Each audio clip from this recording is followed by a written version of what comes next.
ونستغفره ونتوب إليه، ونعوذ بالله العظيم من شرور أنفسنا ومن سيئات أعمالنا. من يهده الله فلا مضل له، ومن يضلل فلا هادي له، وأشهد أن لا إله إلا الله وحده لا شريك له، وأشهد أن محمدًا عبده ورسوله صلى الله عليه وعلى آله وأصحابه وأزواجه وذريته ومن تبعهم بإحسان إلى يوم الدين. اللهم ربنا علمنا ما ينفعنا وانفعنا بما علمتنا، إنك على كل شيء قدير. اللهم ربنا زدنا علما. أيها الإخوة، قال الله تبارك وتعالى: وذكر فإن الذكرى تنفع المؤمنين. هذه الكلمة أيها الإخوة اختار لها القائمون على المكتب وفقهم الله، وعلى هذا المسجد أسأل الله تعالى يوفقنا وإياكم وإياهم لكل خير. اختاروا موضوعا مهما، وهو علامات محبة النبي صلى الله عليه وسلم. كل مسلم يحب النبي صلى الله عليه وسلم، ولا شك، ولا أحد يقول أنه لا يحب النبي، فمحبة النبي صلى الله عليه وسلم إيمان، وإذا انتفت المحبة انتفى الإيمان، نسأل الله العفو والعافية. فكل مسلم يدعي محبة النبي صلى الله عليه وسلم، ولكن متى تكون هذه المحبة صادقة ومتى تكون هذه المحبة غير صادقة؟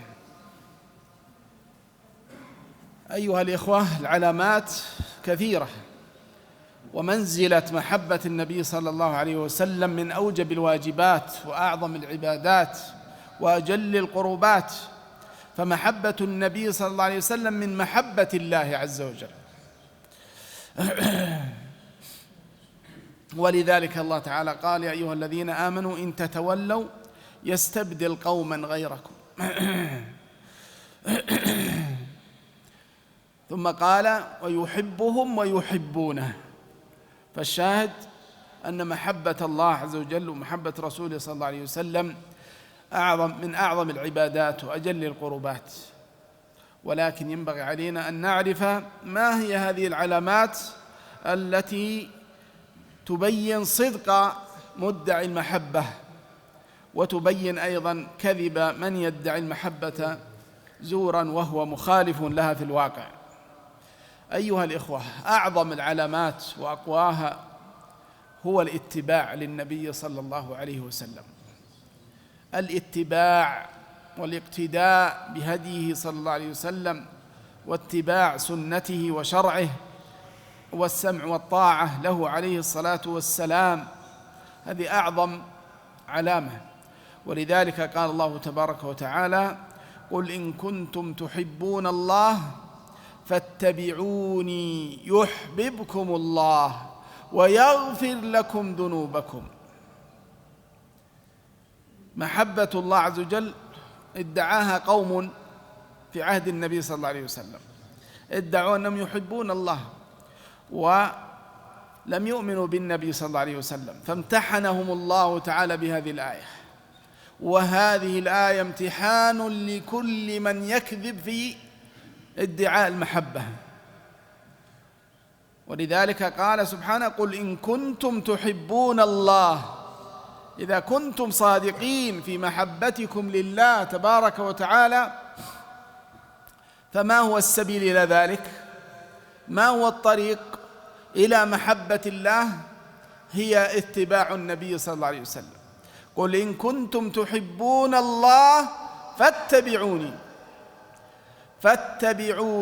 واتباعه صلى الله عليه وسلم الإيمان به عليه الصلاة والسلام، بأنه رسول الله عليه الصلاة والسلام، وأن الله تعالى قد اختاره واصطفاه واجتباه صلى الله عليه وسلم، فهو سيد ولد آدم عليه صلوات ربي وسلامه، وهو خليل الرحمن.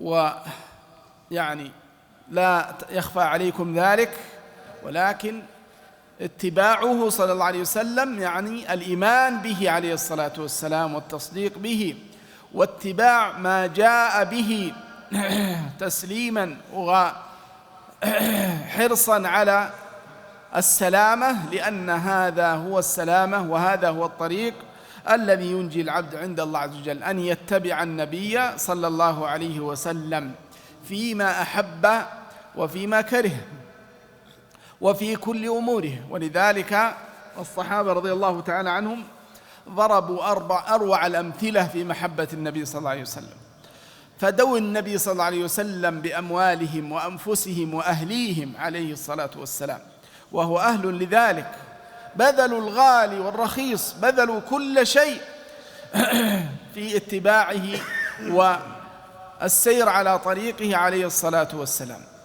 فهذه المحبة الحقيقية، المحبة الصادقة، أن تكون مبنية على الاتباع للنبي صلى الله عليه وسلم، لا كما يفعل بعض الناس يتبع النبي فيما يحب وفيما يوافق هواه ونحو ذلك.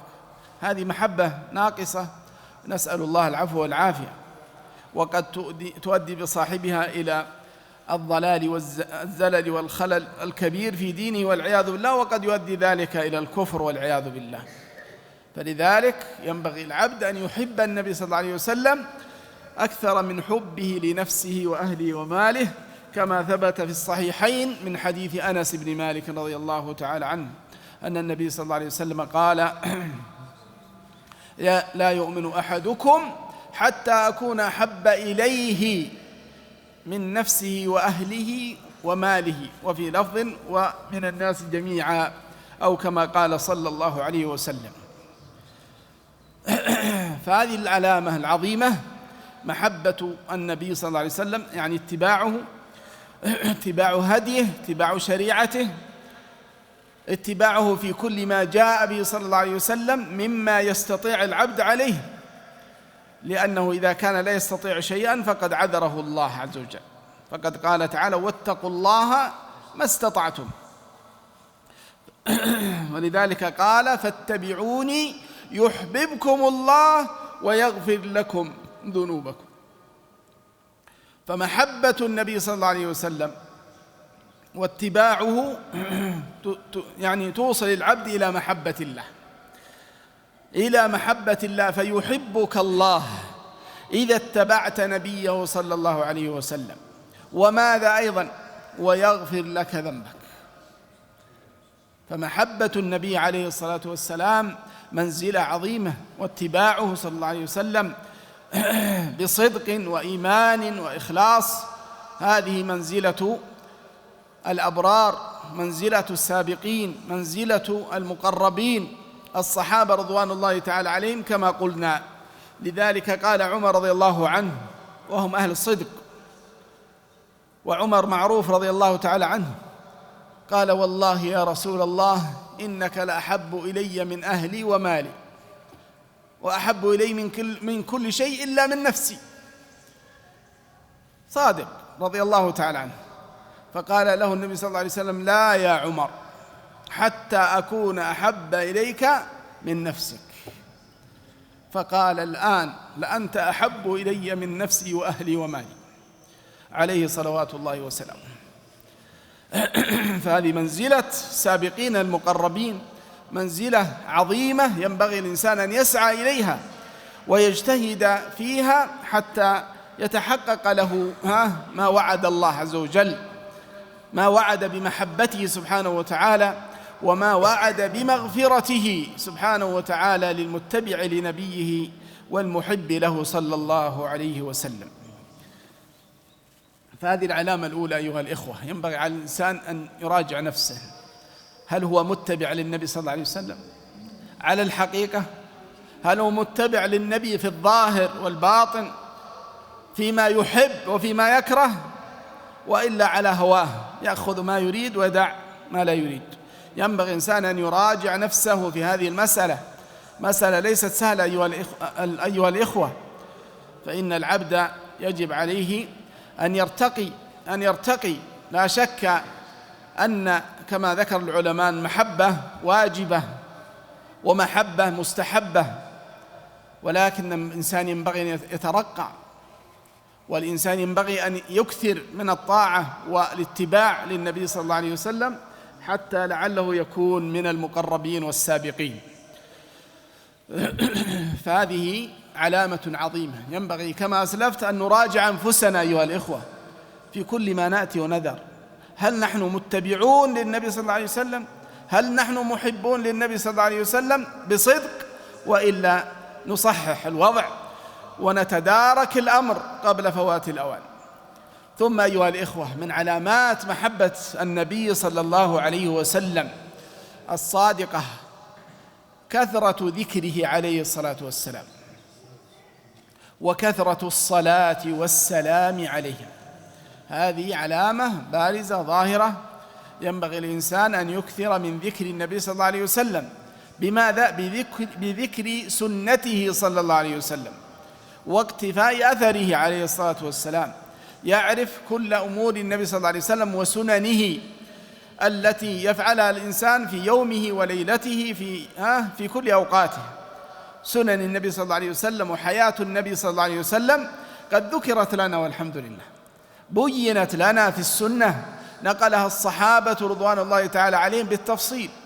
فالإنسان يجب أن يراجع سنة النبي صلى الله عليه وسلم ويعرف كيف كان هدي النبي صلى الله عليه وسلم في صلاته، في صومه، في أكله، في شربه، في نومه. هدي النبي صلى الله عليه وسلم ألفت في ذلك كتب وذكرت في ذلك كتب، فينبغي الإنسان أن يراجع ذلك. فعندما يتذكر أو يذكر سنة النبي صلى الله عليه وسلم فإنه قد ذكر النبي صلى الله عليه وسلم. وإذا ذكر النبي صلى الله عليه وسلم فيصلي ويسلم على النبي صلى الله عليه وسلم. لماذا يصلي ويسلم عليه؟ لأن هذه أيضا من العبادات العظيمة الجليلة التي ينبغي العبد أن يكثر منها. لماذا؟ امتثالا لأمر الله تبارك وتعالى، واقتداء بالله سبحانه وتعالى، واقتداء بملائكته البررة، كما قال سبحانه وتعالى: إن الله وملائكته يصلون على النبي يا أيها الذين آمنوا صلوا عليه وسلموا تسليما. اللهم صل وسلم وبارك على عبدك ورسولك محمد.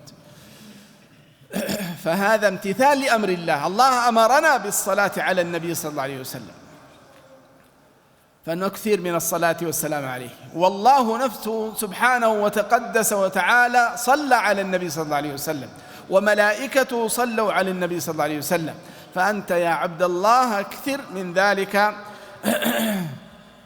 اتباعا لأمر الله واقتداء به سبحانه وتعالى وبملائكته. وصلاة الله أيها الإخوة على نبي، صلاة الله تبارك وتعالى على عبده ورسوله محمد هي ذكره له في الملأ الأعلى والثناء عليه في الملأ الأعلى عنده سبحانه وتعالى.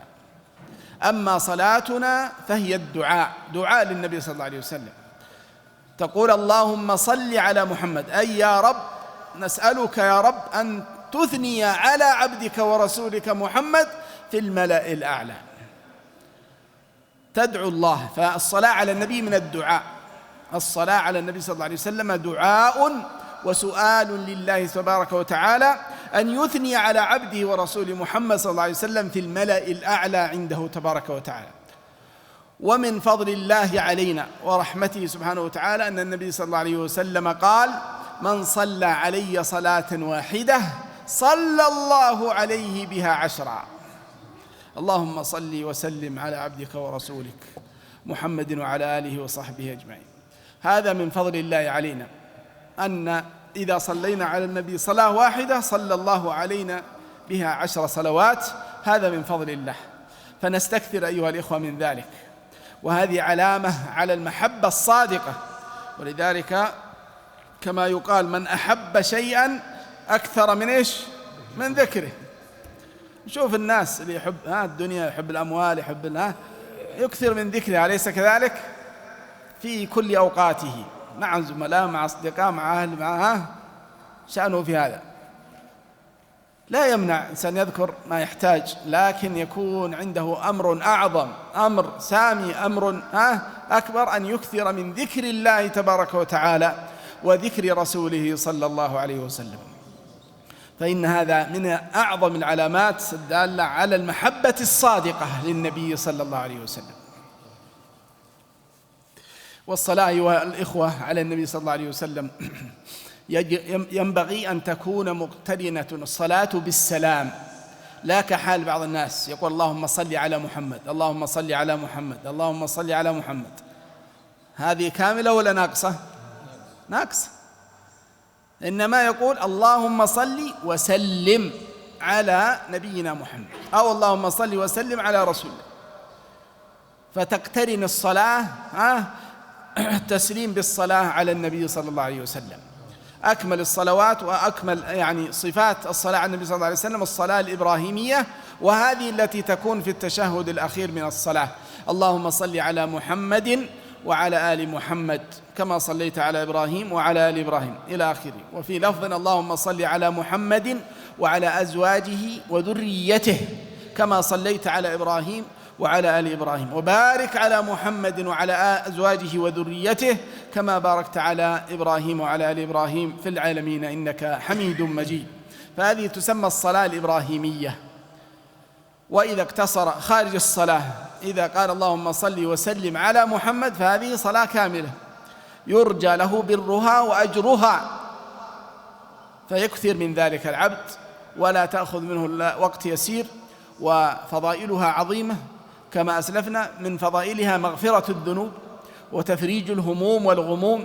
ولذلك كما ثبت عند أحمد وفي السنن من حديث أبي بن كعب رضي الله تعالى عنه أنه قال للنبي صلى الله عليه وسلم كم أجعل لك من صلاتي يا رسول الله؟ أجعل لك ربعها؟ قال إن زدت فهو خير. قال ثلثها؟ قال إن زدت فهو خير. نصفها؟ ثلثيها؟ قال أجعل لك صلاتي كلها. إيش معنى صلاتي؟ يعني أن أبي بن كعب رضي الله تعالى عنه يجعل وقتا، يستقطع وقتا في يومه أو ليلته لدعاء الله وسؤال الله تعالى فقط. فهذا صلاة. الدعاء هو الصلاة كما هو معلوم في اللغة أن الصلاة في اللغة هي الدعاء. فلذلك كان يقتطع وقتا يدعو الله تعالى فيه. فقال النبي صلى الله عليه وسلم كم أجعل لك من صلاتي؟ فبين له النبي صلى الله عليه وسلم أنه عندما يكثر من الصلاة عليه الصلاة والسلام أفضل. فقال أجعل لك صلاتي كلها، يعني وقت دعائي الذي أدعوه كلها أصلي عليك فقط، أصلي عليك اللهم صل وسلم على رسول الله. فقال له النبي صلى الله عليه وسلم إذن تكفى همك ويغفر ذنبك. الله أكبر، ما أعظم هذا. تكفى همك، أي هم؟ كل في صدره هموم، كل في صدره هم، ولكن من هو الذي يلتجئ إلى الله سبحانه وتعالى ويدعوه ويرجوه ويكثر من الصلاة على النبي صلى الله عليه وسلم؟ من فعل ذلك واجتهد فرج الله همه مهما كان من أمور الدنيا والآخرة. فننبغي علينا أن نكثر من ذلك. ثم قال أيضا ويغفر ذنبك، تكفى همك ويغفر ذنبك. إذن كثرة الصلاة على النبي صلى الله عليه وسلم سبب لمغفرة الذنوب. فلنحرص أيها الإخوة على كثرة الصلاة والسلام على رسول الله صلى الله عليه وسلم مع الاتباع، لأن هناك من يكثر الصلاة على النبي صلى الله عليه وسلم لكنه يخالف شيئا مما جاء به النبي صلى الله عليه وسلم، أو يكره شيئا مما جاء به النبي صلى الله عليه وسلم. وهذه مسألة خطيرة جدا، كما يأتي معنا أن يعني من علامات محبة النبي صلى الله عليه وسلم محبته ومحبة ما يحب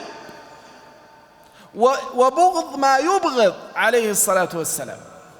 هذه من علامات محبته صلى الله عليه وسلم. فبعض الناس يكثر من الصلاة على النبي صلى الله عليه وسلم ولكنه يخالف، ليس عنده اتباع صادق، اتباع ظاهر وباطن في كل شيء، إنما يخالف ويقع في أمور خطيرة. فقد يحب شيئا يبغضه النبي صلى الله عليه وسلم، أو العكس، يبغض شيئا جاء به النبي صلى الله عليه وسلم. فهذا على خطر. لأنه ذكر أهل العلم أن من يبغض شيئا مما جاء به النبي صلى الله عليه وسلم فإن هذا كفر والعياذ بالله، لأن الله تعالى بين حال الكفار والعياذ بالله أنهم كرهوا ما أنزل الله، نسأل الله العافية والسلامة، كرهوا ما أنزل الله على رسوله.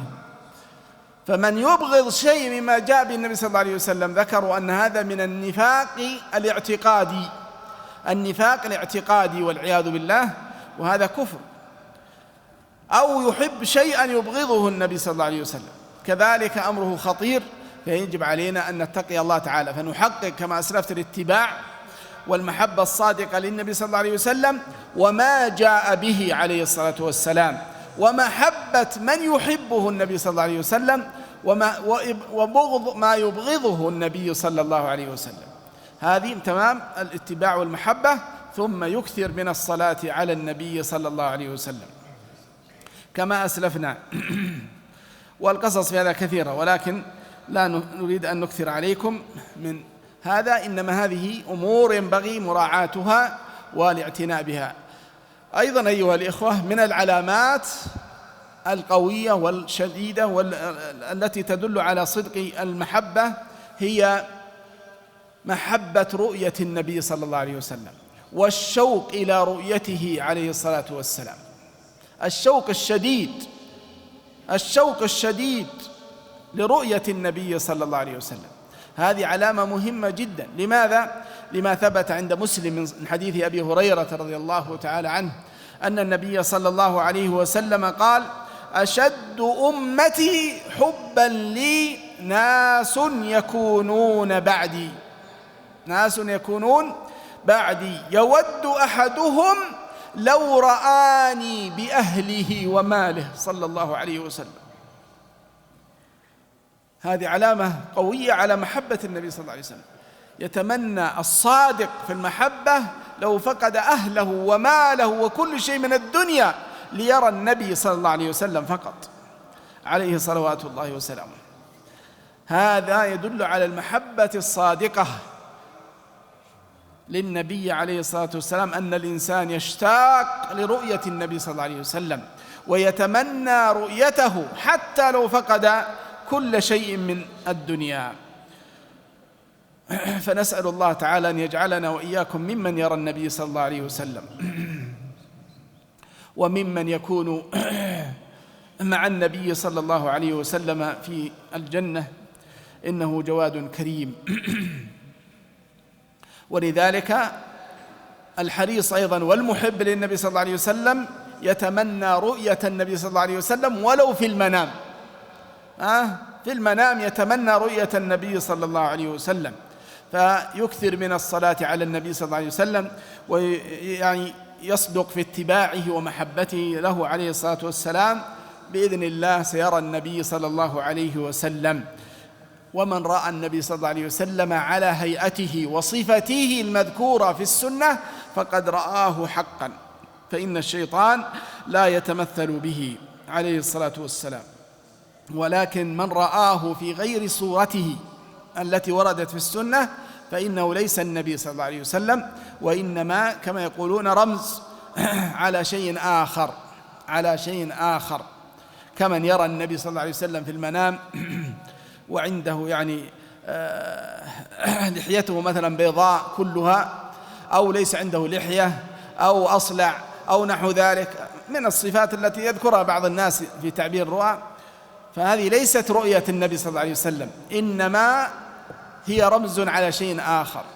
إنما الذي رأى النبي صلى الله عليه وسلم حقيقة هو من رآه على وفق الصفة التي ذكرت لنا في السنة، فقد وصفه الصحابة رضي الله تعالى عنه وصفا دقيقا عليه الصلاة والسلام. فلذلك يحرص الإنسان، وإذا رأى النبي صلى الله عليه وسلم فهذه يعني بشرى خير، وليست علامة على تزكية الشخص وعلى أنه كذا، لا، إنما هي علامة خير. فيتمسك بهدي النبي صلى الله عليه وسلم ويحرص على اتباع سنته في دقيق أموره وجليلها. ثم أيها الإخوة، من العلامات التي ينبغي علينا مراعاتها، وهي آخر علامة حتى لا نطيل عليكم، الحذر الشديد من الغلو في النبي صلى الله عليه وسلم، لأن الناس أيها الإخوة بين غال في محبة النبي صلى الله عليه وسلم حتى تجاوز الحد، ومن الناس من فرط حتى تجاوز الحد. فينبغي المسلم أن يسلك الطريقة الوسط، طريقة الصحيحة، طريقة السنة، طريقة هدي النبي صلى الله عليه وسلم وما كان عليه صحابته رضوان الله تعالى عليهم، فيسلك طريقتهم، هذه الطريقة الصحيحة. فبعض الناس يغلو كما أسلفنا، فينبغي المسلم أن يحذر من الغلو كما يحذر من التفريط، يحذر من الغلو والزيادة في محبة النبي صلى الله عليه وسلم عن المشروع، فيقع في البدعة والضلالة، نسأل الله العفو والعافية. ولذلك بعضهم غلا في حب النبي صلى الله عليه وسلم، فجعلوا صلوات على النبي صلى الله عليه وسلم بدعية، صلوات بدعية، صلاة الفاتح وصلاة كذا وصلاة كذا، صلوات كلها لم يأتي بها دليل لا في الكتاب ولا السنة، لم تأتي عن النبي صلى الله عليه وسلم ولم تروى عن صحابته رضوان الله تعالى عليهم، فهذه مبتدعة. حمل الناس أو حمل بعض الناس الغلو في محبة النبي صلى الله عليه وسلم، فأتوا بصلوات مبتدعة، ومنها ما تشتمل على الشرك وتعظيم قدر النبي صلى الله عليه وسلم ورفعه فوق منزلته عليه الصلاة والسلام. ولذلك قال كما في الصحيح، قال: لا تطروني كما أطرت النصارى ابن مريم، إنما أنا عبد فقولوا عبد الله ورسوله عليه الصلاة والسلام. وأيضا روى الحاكم في مستدركه عن يحيى بن سعيد قال: كنا عند علي بن الحسين ابن علي بن أبي طالب، قال: فجاء قوم من الكوفة، وكان في ذلك الوقت فيهم غلو في آل البيت. قال: فناداهم علي بن الحسين وقال: يا معشر أهل العراق، أحبون حب أهل الإسلام، أحبون حب أهل الإسلام، بلا غلو، بلا زيادة عن الحد المشروع. ثم قال: سمعت أبي يقول: قال رسول الله صلى الله عليه وسلم: لا ترفعوني فوق قدري. حذر عليه الصلاة والسلام، قال: لا ترفعوني فوق قدري، فإن الله اتخذني عبدا قبل أن يتخذني نبيا، سبحانه وتعالى. فهذا ما يدلنا على أن الغلو في النبي صلى الله عليه وسلم قد يصل إلى الشرك والعياذ بالله، يغلى في النبي صلى الله عليه وسلم. بل من الناس من يدعو النبي صلى الله عليه وسلم ويسأله حاجات الدنيا، ومن الناس والعياذ بالله من يطلب النبي المغفرة والسماح وتكفير الذنوب والسيئات وغير ذلك. هل هذا من الشرع أيها الإخوة؟ ليس من الشرع، لم يأتي به النبي صلى الله عليه وسلم، صحابته رضي الله تعالى عنهم ما دعوا النبي صلى الله عليه وسلم بهذا، بل هذا شرك بالله عز وجل ودعاء غير الله عز وجل. ولذلك لا يجوز هذا، بل أن صاحبه على خطر عظيم، فقد دخل في الشرك، يجب عليه أن يتنبه. لكن بعض الناس عنده جهل لا يعلم حقيقة ذلك. نسأل الله أن يهدينا ومن ضل إلى الصراط المستقيم. أسأل الله تعالى بأسمائه الحسنى وصفاته العليا أن يغفر لي ولكم. اللهم اغفر لنا بهذا المجلس يا أرحم الراحمين. اللهم صل وسلم وبارك على عبدك ورسولك محمد وعلى آله وأصحابه وأزواجه وذريته ومن تبعهم بإحسان إلى يوم الدين. اللهم رب وفقنا لاتباع سنة نبينا صلى الله عليه وسلم في الظاهر والباطن. اللهم وفقنا لمحبته المحبة الصادقة الحقيقية. اللهم وفقنا لاقتفاء أثره واتباع سنته والاهتداء بهديه والسير على صراطه وطريقه المستقيم صلى الله عليه وسلم. اللهم وفقنا واشرح صدورنا لما تحب وترضى. اللهم اهدنا صراطك المستقيم. اللهم وجنبنا صراط الذين غضبت عليهم ولا الضالين.